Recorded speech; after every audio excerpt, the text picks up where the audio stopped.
আজকে খুব সকালবেলাতে আমি ঘুম থেকে উঠে গেছি যেহেতু আম্মু ডেকেছে। আর আমি এসে দেখতেছি যে আমার আম্মু রান্নাঘরেতে রাঁধতেই আছে। আম্মু তো রান্নার শেষ নেই। আরেক পাশে দেখতেছি বড় গামলাতে অনেকগুলো ভাত এবং ভর্তা। আমি ভাবতেছি আজকে তো আমাদের জমিতে কোনো পাট লাগেনি, তাহলে এত ভাত কাকে দেবে? আসসালামু আলাইকুম, কেমন আছেন সবাই? তো এটা জমের পাটকে দেওয়ার জন্য না, আমার চাচাতো বোনের বাড়ি উপলক্ষে কোনো কিছু রান্না করা হয়নি। সেজন্য আমার আম্মু আজকে সকালবেলাতে তাদের খাবার তৈরি করেছে, সেগুলো দিতে যাবে তাই।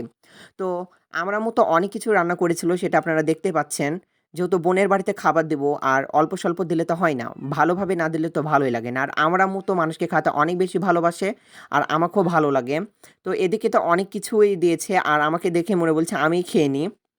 তো ফাইনালি তো সবকিছু দেওয়া শেষ। এবারে আমি মাথাতে বেড়ি বেঁধে সুন্দর করে এটা নিয়ে যেতেছিলাম। আমি তো একটা অকর্মার ঢেকি ভাই রে ভাই, একটা কাজও করতে পারি না। তবু একটা কাজ দিয়েছে, আমি হাপাস করে যাই হোক আস্তে যাইতেছিলাম। আর আমি মনে ভাবতেছিলাম আস্তে যদি না যায়, ধপাস করে যদি খাবারটাই পড়ে যায় তাহলে লে হালুয়া, সবকিছুই শেষ।